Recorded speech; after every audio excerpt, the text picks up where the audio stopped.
Everyone good morning. আশা করছি সবাই খুব ভালো আছো, আর আমিও কিন্তু বেশ ভালোই আছি। তো সকালবেলা ঘুমের থেকে উঠে স্নান টান করা আমার হয়ে গিয়েছে।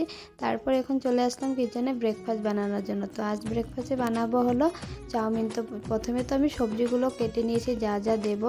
চাউমিনটা এদিকে সিদ্ধ করা হয়ে গিয়েছে। এখন আমি কড়াইটা বসিয়ে দিয়েছি, তেলও গরম হয়ে গেছে। এক এক করে আমি সমস্ত কিছু দিয়ে দিয়েছি, পেঁয়াজ কুচি, লঙ্কা কুচি, তারপর দিলাম রসুন কুচি আর ক্যাপসিকাম, গাজর, তারপর বিনস দিয়ে অল্প নুন দিয়ে কিছুক্ষণ নাড়াচাড়া করে নিয়েছি। যা যা মশলা লাগে একটু একটু দিয়ে দিলাম। তারপর এদিকে চাউমিনগুলো আমি দিয়ে দিয়েছি, দিয়ে ভালো করে নাড়াচাড়া করে তারপর একটু টমেটো কেচাপ দিয়ে দিলাম। এদিকে আমার চাউমিন বানানো হয়ে গিয়েছে, শর্টকাট বানিয়ে নিয়েছি। তোমরা কিন্তু এভাবে বানিয়ে অবশ্যই খেতে পারো, খুবই ভালো লাগে। তো এদিকে আমার বানানো হয়ে গেছে, তার সঙ্গে একটু চাও করে নিয়েছি, যেহেতু আমার চা না খেলে একদমই ভালো লাগে না। আর হাজব্যান্ডকে দিয়ে দিয়েছি, আমিও বসে পড়লাম সকালের ব্রেকফাস্ট করতে। তো আজকের ভিডিওটি এই পর্যন্ত, দেখা হবে তোমাদের সঙ্গে নেক্সট ভিডিওতে। টাটা।